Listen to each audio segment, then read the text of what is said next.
the heat. Gone with your bad self. Gone with your bad self. Well, I bet your money, honey, you could make a man feel so well.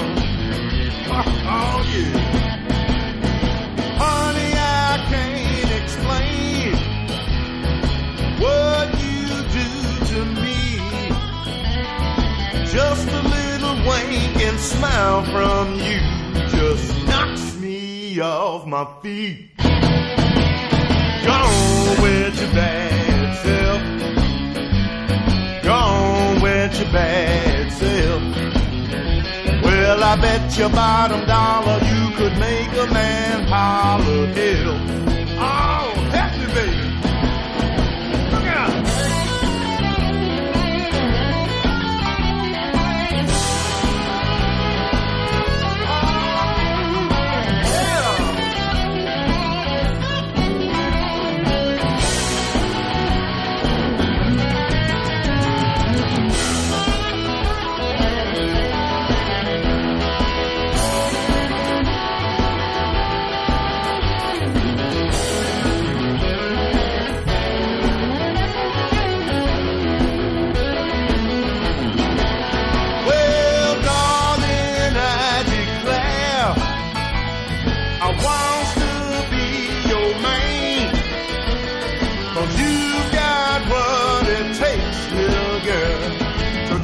My blues away.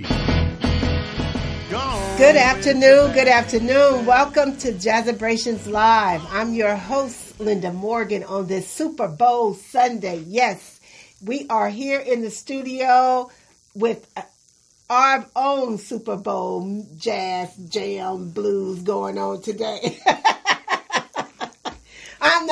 I'm going to go to all the Super Bowl parties after this interview because I have a very exciting guest that I am excited that's in the house with me today. As you heard, the first song coming up, Gone with Your Bad Self. Thank you so much for that one, Mr. Gregg. Wright, welcome. Thank you, Linda. To Jazzabrations Live. It's good to be here. We celebrate jazz, blues, and all music here on Jazzabrations Live. Jazzabration is just my trademark name that I use in the world of honoring jazz and blues legends like yourself. Thank you. So, welcome to the show. It's good to be here. Tell us a little bit about Gone with Your Bad Self. Well, that song came to me in a dream, strangely enough. We were in Memphis, Tennessee, playing at the International Blues Challenge. And I'm like one of these people that just, whatever, I pick up like a sponge, you know, including sometimes messages from the spirit world. And I was stone cold asleep. This has happened to me twice. I was stone cold asleep, and I heard that song loud and clear in my sleep. And I just happened to have my guitar sitting there in the corner next to the bed, so I just woke up and started playing and singing, and that was that. Wow. Now that's inspirational when you, as an artist, as a guitar artist as well, can just pick up a lick and then carry it all the way out, even in waking up from out of your sleep. Well, you know, I learned my lesson because I've probably forgotten about 200 of them where I've been asleep. And I hear it in my sleep, but I'm too lazy to get up out of bed. So I go, well, you know, that's such a strong riff. I'll certainly remember that by tomorrow morning, and by tomorrow morning it's gone. Oh, yeah. So it literally just comes, and then you can wake up and you have to write it down, or you just have to play it? That one I just played. That particular song I just played. I had another song a while back called Hoodoo Man. And I heard that loud and clear, and I just ran to my tape recorder as fast as I could. I heard that about 4 a.m, and I just jumped up, grabbed a guitar, and just plugged it into the recorder and just got it all down. Wow. Now, that's incredible. You guys, you are in for a treat today with my guest. You're going to hear some music that's going to be familiar to some, an introduction to others. But you're going to know it when you hear the licks. So we got a lot of music. We got your new CD come out. Tell us about your new CD project. Well, the last CD, our most current CD, is a thing called King of the Rock and Blues. And And that's what Gone With Your Bad Self is off of. That's the lead track off of this album. And the title King of the Rock and Blues came from like I was imagining like a Chuck Berry, Johnny B. Good type of character, but instead of rock and roll, it's blues. Okay. Well, we're going to dive into the CD because I want my listeners to be able to check it out. It's available in all the music outlets, CD Baby. Yes, ma'am. So you guys look for Gregg Wright CD. And here's our next cut going on. We're going to go to the legendary Cry Myself a River. Everybody should know that. All you blues fans out there, call us if you want to call in, 323-293-3375.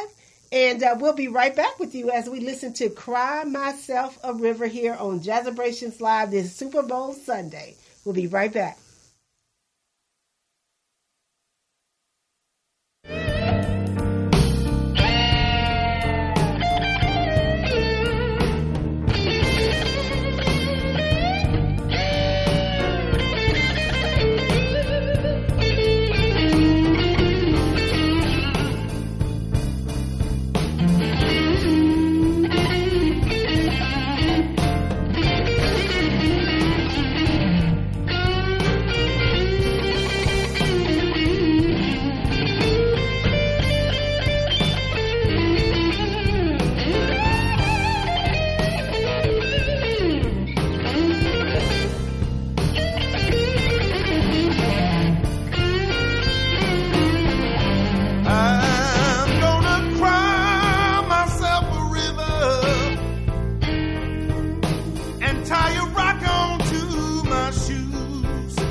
bother knocking on my door.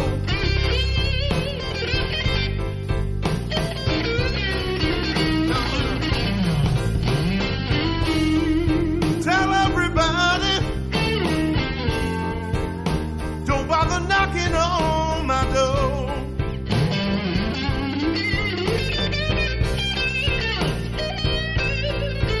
You see, I'm in the dark and crying, baby, and I ain't coming out no more.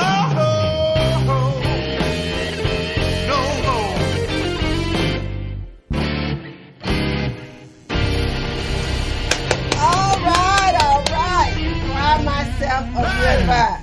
Yeah, y'all know this is some blues going up here. Y'all see that dimple on my cheek? It is thick because I love me some blues. Thank you so much for that one. Tell me a little bit why that one became so synonymous with you. I don't know. I have no idea. It's just one of them tunes that,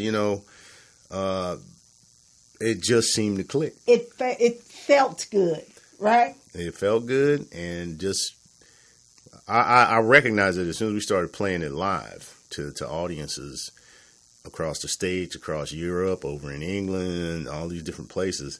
I just noticed that particular tune seemed to get like the response, and then some of the different radio people were picking up on it on some of the blues programs, and it's taken off ever since.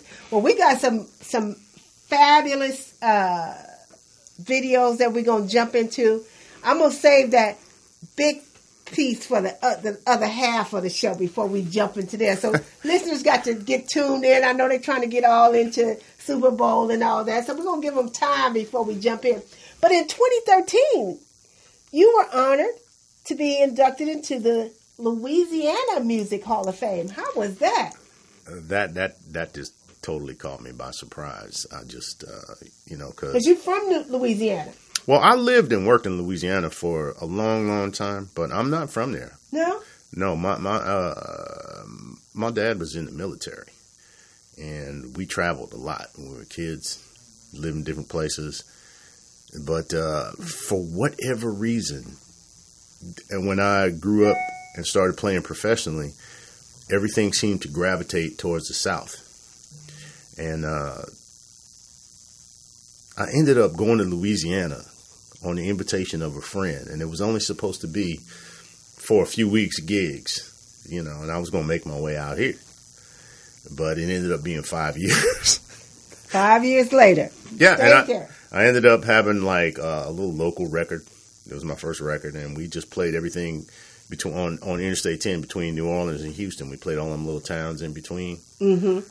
And I guess, we had a great following, real loyal following. They're still there. And I got the nomination to, be inducted. So Hey now. So give us a little history. How did you get the bug of the blues? Where did that start at? As a young started very early, because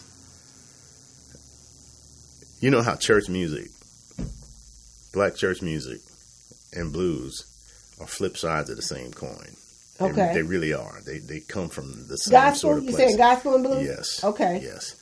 And the first thing I ever remember in this life is lying in a basket looking up at my mother playing piano in church. That's the first thing I ever remember. So that's always kind of been there. And then with my mom being musical and my dad having my dad was a serious guy. He did not play an instrument, but he had deeper knowledge and better understanding of music than most musicians I've known. And he had a record collection that he just had amassed from all his travels around the world.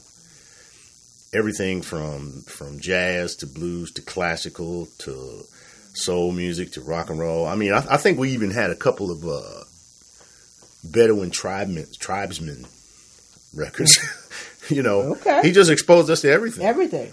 And, it was not uncommon for us to all sit around as a family and take in music and comment and, how did it make us feel? What did it make us think?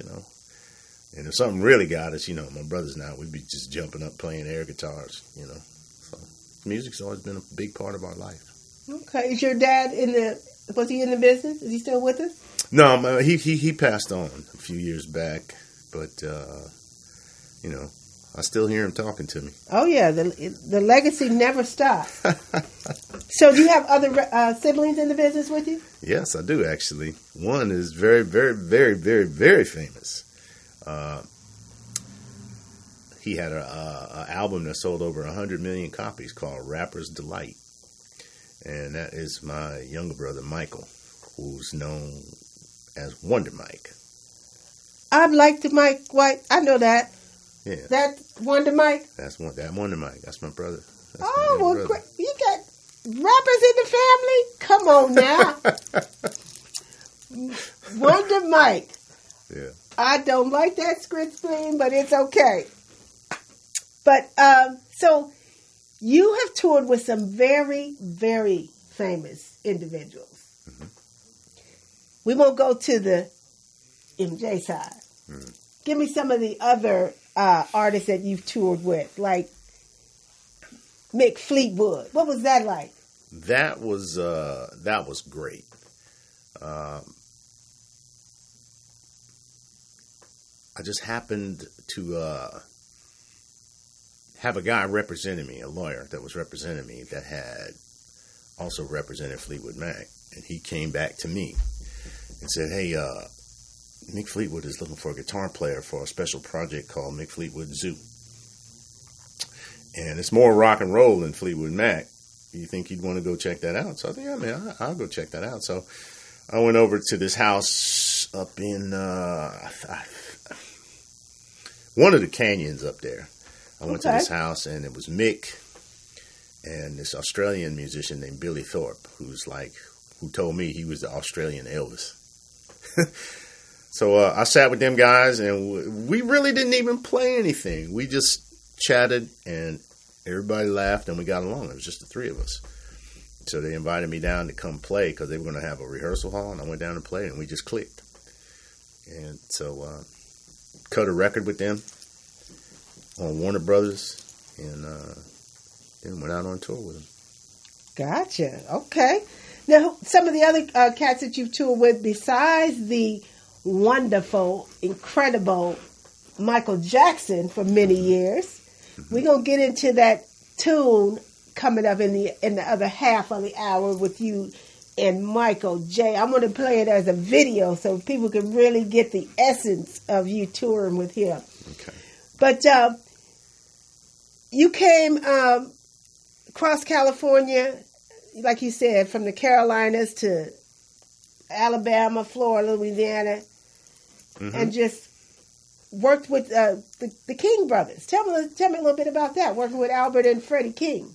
Well, when I had settled in Louisiana and I had a little local record out, back in those days, national artists were always coming through these towns, and they usually would find somebody local that had a bit of a following or was making some noise in some way or was poised to move nationally. And that's exactly where we were at the time. So I got invited to open for Freddie King numerous times until finally he actually requested that we open some shows for him. And the same thing with Albert King. You know, I ran into Albert King many years later, you know. And I asked him, hey, man, Mr. King, you remember me? And, you know, he had that pipe in. Yeah, I remember you, boy. You know? Yeah, you was a little skinny runt back in them days. Looked like you done growed up a little bit, you know. Well, so that must have been interesting to be touring with them. Yeah, you know, we'd open them shows, and I literally learned the trade from them guys. You know, because, you know, I'm standing off the side of the stage just taking this all in.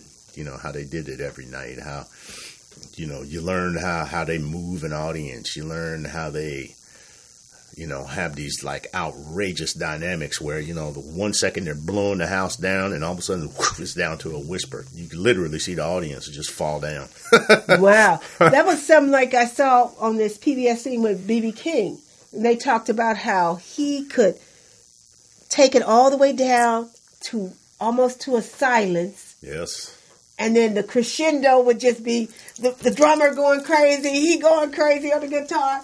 And that became his signature. Kill an audience that way. Kill the audience. And he was going all over the world doing that. So the guitar to me has always been like the coolest instrument in a band. That's the one that can make your head bob and your feet tap more so than any other.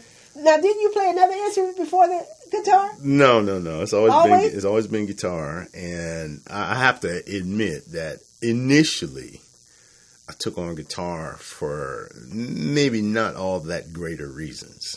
No, for the girls. Tell us. It wasn't lost on me, I started going to these down when my dad was stationed in Texas. They had on the base. We lived on the base, and they had this teen center, and they used to have dances. And this is right around 13 years old, and I'm going in, and I saw and heard my first bands at this, and all my friends, my buddies that I hung out with, they was more interested in the girls. But I was interested in the bands.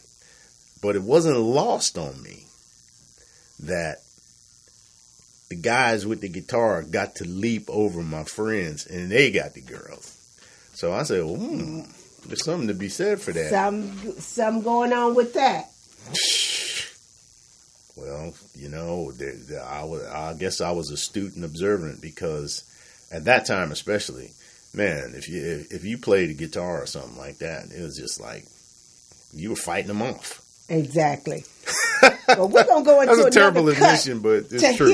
I know that. We're going to go into another cut to hear some of this amazing music on the CD.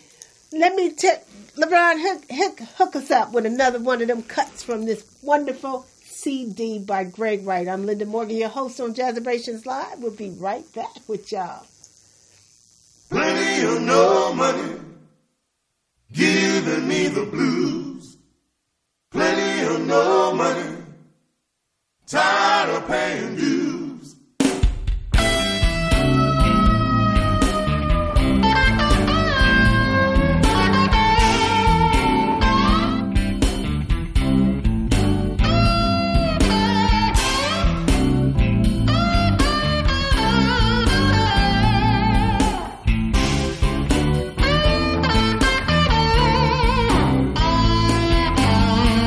It's 5 in the morning as I rise from my bed. Alarm clock is screaming and hurting my head. It's the same old thing each and every day. Breaking my back just to earn me some pay. Stopping for fuel while making the drive. Why the price is so high. By the time I pay the bills, time I pay the rent, Friday he comes, ain't a damn thing left. I'm making plenty of no money. I've got holes in my shoes. Plenty of no money, giving me the blues.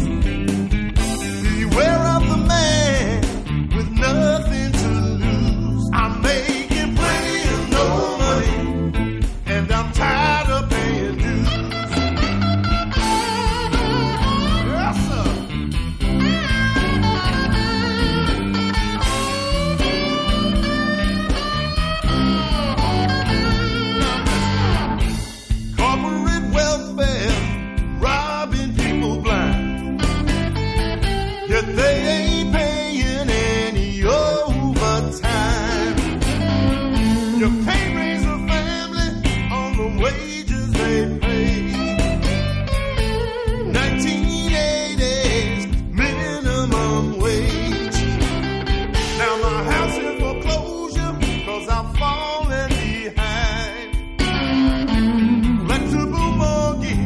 like a thief in the night. I can't get ahead for nothing. So now it's time. From this day forward, I'm a-taking what's mine. That's right. Say what? Tax breaks for the top 1%. Man, you must think I'm some kind of damn fool. You see, these crooked folks out here making off with all kinds of money, you dig? Cause it sure as hell ain't been you and me, brothers. Watch out, corporate businessman.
Morgan on Jazzabrations live here on this Super Bowl Sunday, and I'm here with my guest, the legendary Gregg Wright, and that tune he was telling me the story just now about how one of his band members would come up with all these funny sayings. Now, what was that saying on this song? That was our bass player, Ron Battle. He's always got these little quips and sayings. And he came to a recording session one day, and we just said, "Hey man, how you doing, man?" And he said, "Oh, I'm making plenty of no money." So that song was titled "Plenty of No Money." All right, we got a caller calling in this afternoon. Welcome to the show. You're on with Linda Morgan. I'm your host, and Gregg Wright is my guest. Who's on the line? This is Rosa. Hey, Miss Blues legend Rosa Lee Brooks. How are you, dear? I'm doing fine. I had a little problem tuning in, so I missed a little portion of it, but so far so good.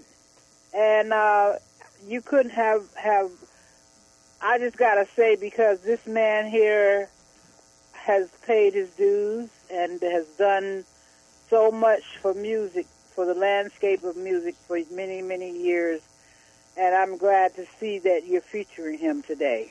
Oh, thank you, dear. Thank you so much. Is there something you want to say to Gregg? Yeah, just let him have it. Let him know what's going on with you, and the fact that we work together. Of course, I'm really proud of that fact. Mm-hmm. We're doing things, Linda.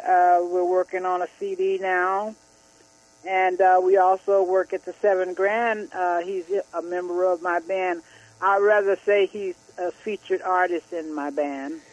And that's on the 4th Wednesday at the 7th Grand downtown. Month. Yes. Okay. We'll be there on the 28th of this month. February 28th, the last day of the month? February 28th, and every time you come there, you're going to have a good time, because we go across the board with the music. We're not stuck in one genre. Mm-hmm. We play everything that we think the people will love, and they do. Absolutely. But we do put some heavy blues on them, though, and we don't want them to forget we are blues. Absolutely. Well, thank you, dear, for calling in. Gregg, did you want to say something to Mama Rosa? Oh, Miss Rosa, you know what we got to do. Oh yes, and I'm ready. I'm trying to. Hey, look, I'm training like Muhammad Ali right now.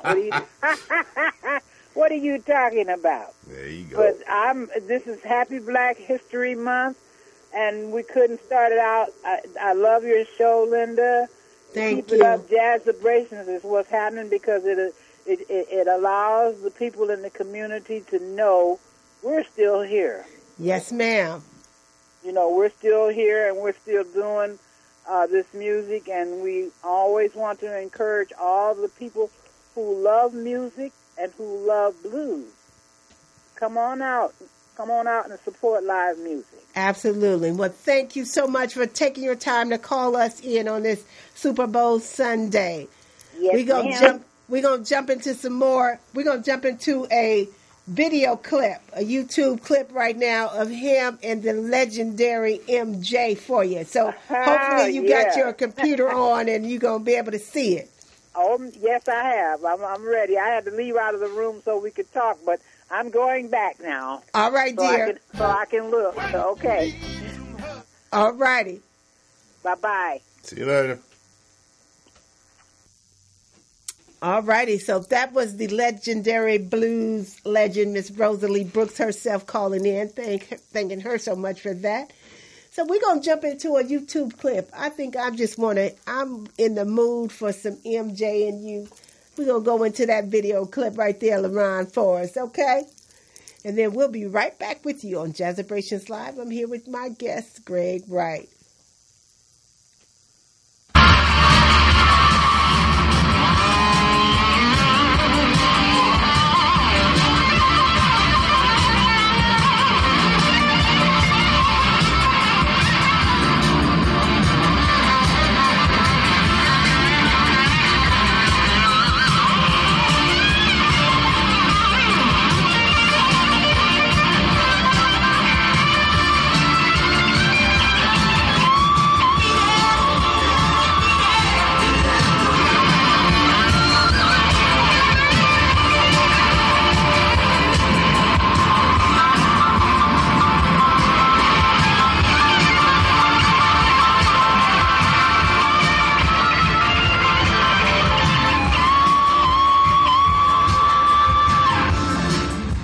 Wow, that was an amazing clip, y'all, wasn't it? That was Gregg in his younger days hanging out with MJ. What was that like being on tour, on the Beat It tour?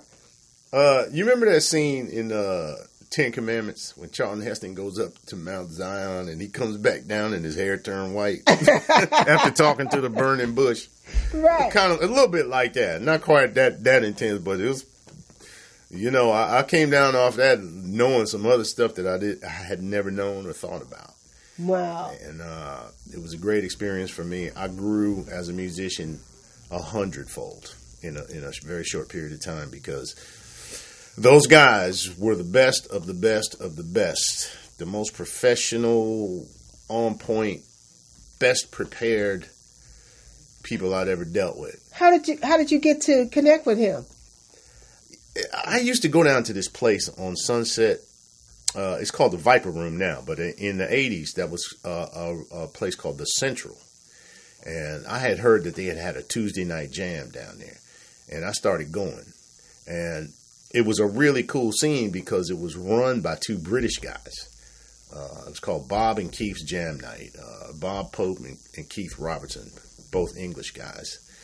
And the thing I've always noticed is, you know, no knock on us, but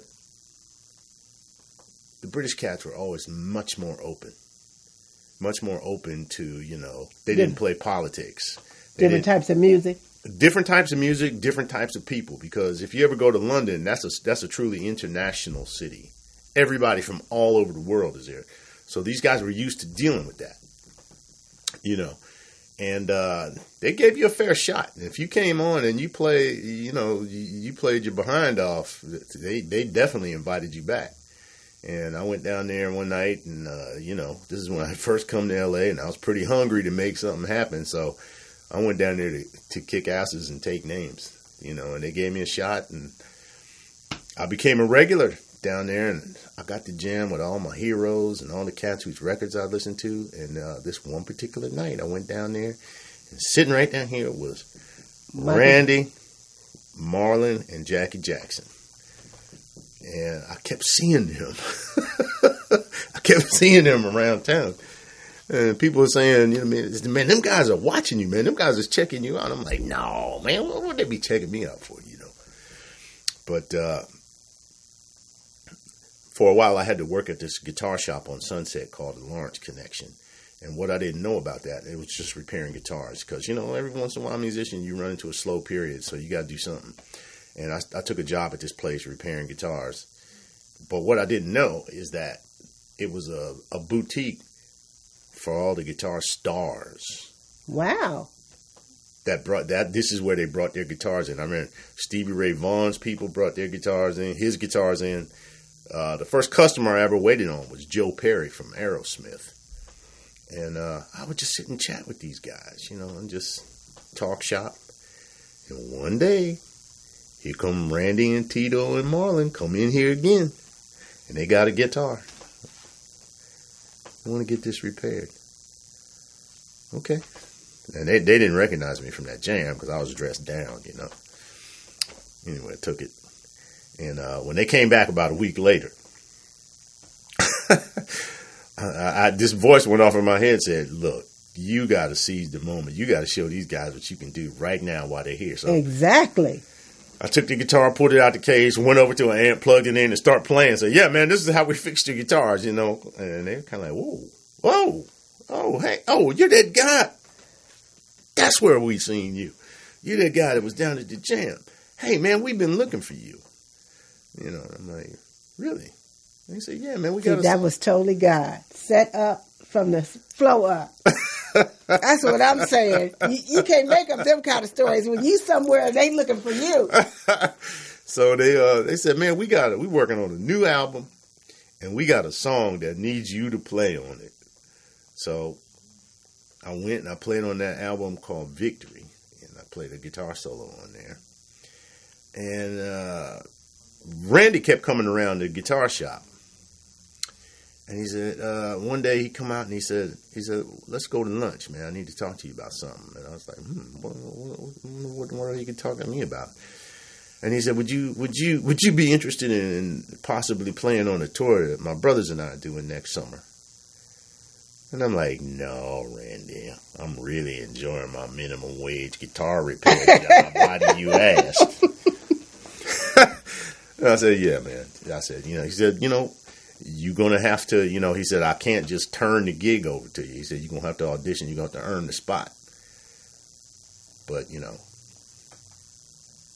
we'd like to give you a shot at it, Man, that day after work, I went home and I pulled out every Jackson record from I Want You Back to Thriller. Anything that had to do with them guys. And I just learned all that material inside out. So wow. When the call came, I was prepared. Oh, okay. So that's legacy in the making right there. You can't even fabricate that or even imagine that would happen. That they would have found you in the guitar shop and asked you to travel with them. I did have a premonition about that gig. About it happening? About a year and a half before it happened. I had a premonition about it. One of my good buddies is the drummer for Guns N' Roses, this guy named Matt Sorum, because we kind of started together, and I remember we were sitting in the Valley in Studio City. We were sitting in his car. I forget what we were doing, but Beat It came on, and he said, "Hey, this that new Michael Jackson that had Eddie Van Halen play some guitar," and I was like, "Wow." I said, "Wow." I said, "Really?" He said, "Yeah." And as the song went, I just blurted out. I said, "You know what? Because of this record, I'm gonna end up playing with these guys. That's like custom cut for me." And, we just kind of let it go, and I couldn't believe I'd actually said that. It's like... Well, what you put in the universe comes back. Well, now I know that. That's why I speak very carefully. Because, Yes. you put some stuff out there, come out and knock you upside the head if you ain't careful. And you're not ready for it, right? That's right. Well, definitely that was a quick clip of you and Michael J. But we're going to dive back into your CD, your new CD with all the cuts on it, so that people can know that your CD is available. Yeah, they can get it on iTunes, too. iTunes, you can download it on iTunes, Amazon, CD Baby. Go to all of those and look up Gregg Wright's CD. We'll come right back with one more cut from the CD.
I say,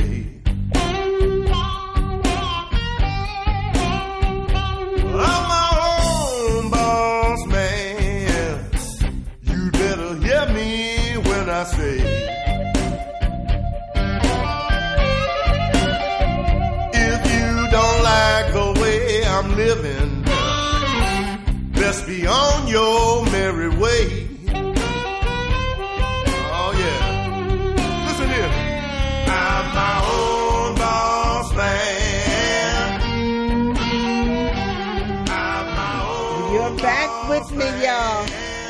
Rocking me some blues on this Super Bowl afternoon. Yes, yes, yes. Love me some blues. Thank you guys for chiming in with me this Sunday afternoon here on the Jazzabrations live show, here with my guest, Mr. Gregg Wright, as we talk and discuss blues and all things. What was it like to be touring with Michael Jackson? To be on stage with him? Surreal. Pretty surreal.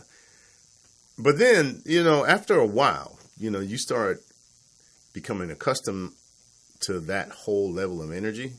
And what I realized was that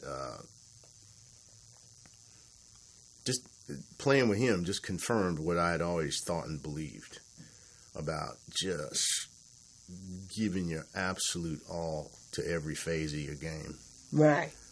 So in that situation, I wasn't a nuisance. I was like where I should be, because, we did, before we ever set foot on the road, we did 3 months of 7-day rehearsals, 15-hour days. Wow, that's intense. I loved it. I didn't, I didn't mind. I mean, let's go to work. I love that. And since I have an athletic background, I have athletic and military. Okay. I'm a Marine, ex-Marine. So I'm very driven and very disciplined that way. And people that operate on that plane, I click with like that. Right. Because we have that certain amount of discipline about us that keeps us moving forward all the time. My brothers and I could not go out until we had our shoes polished and lined up. Bounce a quarter off the bed, then we're free to go. Run a hand along the windowsill, along the dresser, make sure there ain't no dust, and then we can go out and play. See, don't take me back to the military days. I don't want to go there. 7.5 years as a Marine. Oh, I hate that bed. But anyway, I've digressed here. Let's come back to blues, because this is what we're all about here. So now you've toured. You've been on an awful lot of festivals. As I look at your website, I mean, everything from the Chicago Blues Festival in Europe to the Watchtower Jazz and Drum Festival here in Los Angeles. Mm-hmm. So you absolutely love just being out there. When is your next performance or gig? We kick off again in March. I'm finishing up a new CD right now, so I'm in the studio. But our first real live stuff is we're headlining this festival down in Baja, California called San Felipe Blues and Arts Fiesta. Okay. That's in mid-March. March. And what's your website so most people can go to it and check out and follow you? How they follow you on social media? Well, they can hit me up on Facebook. They can hit me up on Twitter, or they can go on my website, GreggWright.com. That's Gregg with 2 G's on the end, GreggWright.com. Okay. Well, definitely I would love for our audience to grow that fan page on Facebook. I think I took a look at it when I first started the show. There was about 3,416 fans on there. So I'm hoping that some of my Jazzabration Live audience go on there and like his page and say thank you for being a great jazz guitarist, and thank you for being on the show with Linda today. And we like what we've seen, and we like what we hear. So we definitely want to help in that area.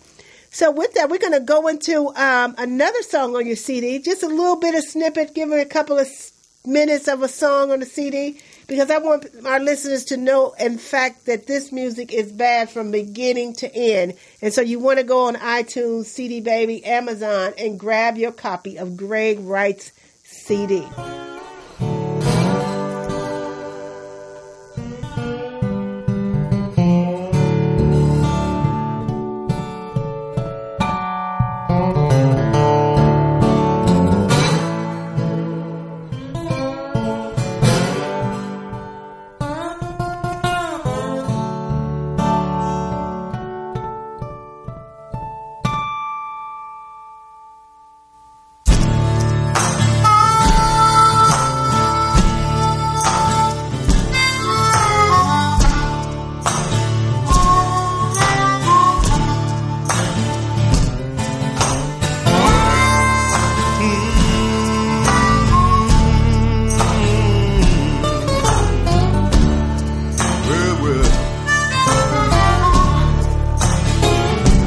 Sometimes I'm up, sometimes down.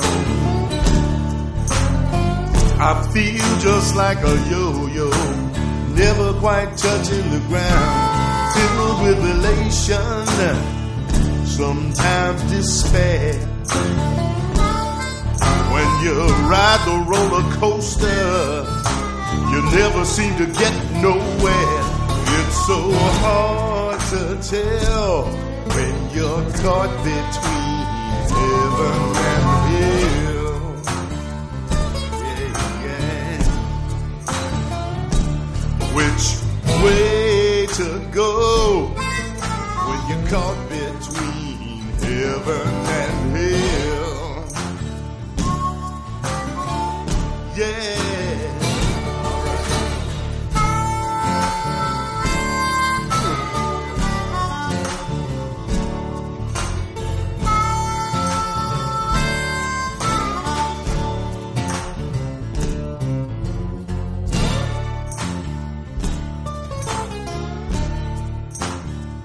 Sometimes I'm good, sometimes bad. Torn between devils and angels is enough to drive you mad. Sometimes a sinner, sometimes a saint. And the fight to save my soul is a war between pleasure and pain. Yes, I'm rocking with the blues this afternoon. I love me some blues. Welcome back. I'm your host, Linda Morgan, here on Jazzabrations Live, and I think we have a caller that's calling in. Welcome to the show. Who's on the line? This is Dina Michaels. Hi, Linda. Hi, Gregg. Hey, Dina Michaels. What's up, how are girl? you, ma'am? Listen, I am absolutely enjoying the show. It's so wonderful to hear him tell all the things that he's experienced on the road with Michael Jackson and things of that nature. But I wanted to ask him a question as far as since he's been on his own, what is your experience and what is the reception that you are having as a local artist here in Los Angeles? How are they receiving you, and you know, how are you expanding as much here locally as you did on the worldwide stage with Michael Jackson? Well, that's a very good question. You know, for the longest time, I've always avoided playing in Los Angeles for a number of reasons.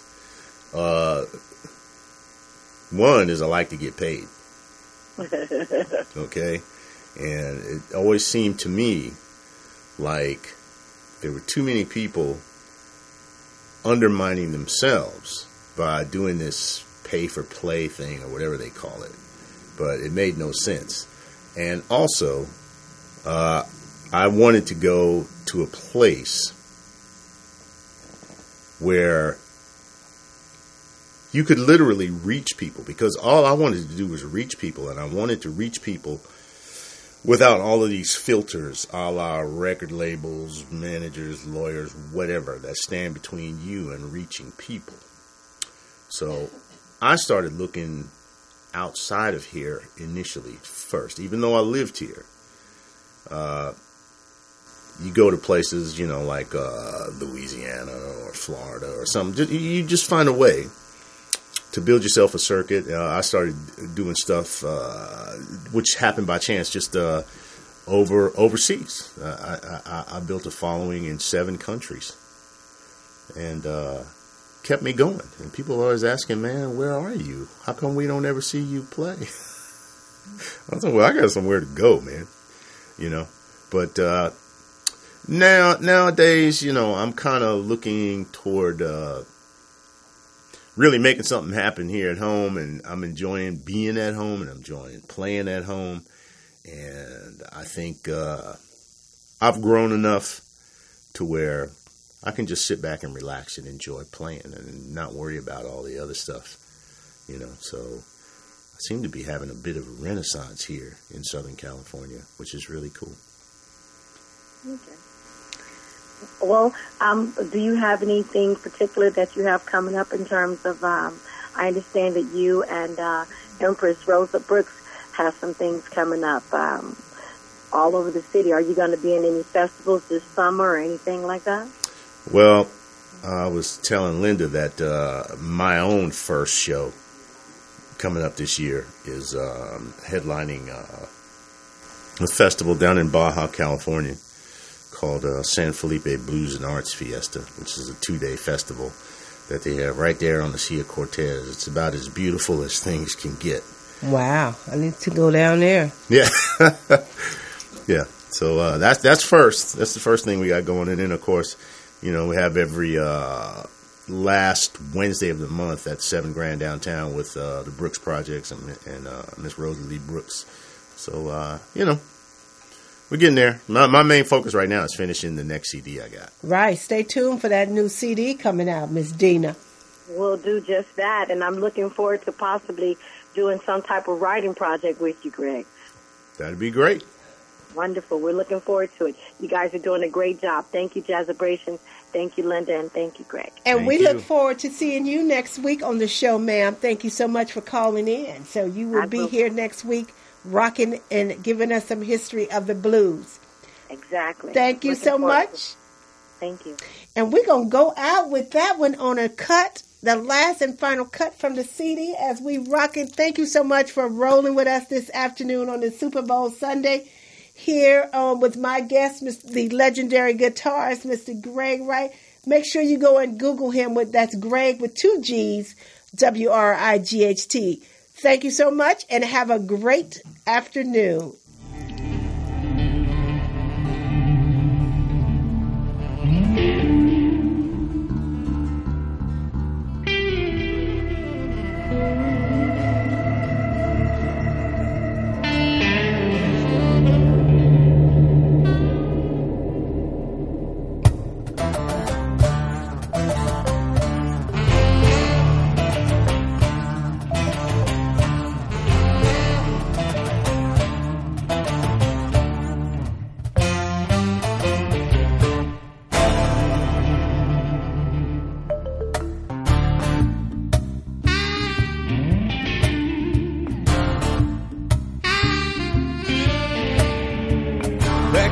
Garden of Eden, Adam and Eve had it made. Back in the Garden of Eden, Adam and Eve had it made. Then they took the first bite of forbidden fruit, and the world's never been the same.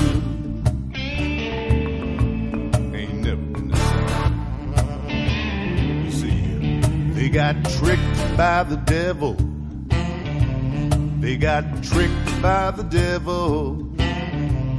They got fooled by the devil. They got slicked by the devil. They got schooled by the devil. Fooled by the devil. Tricked by the devil, my friend.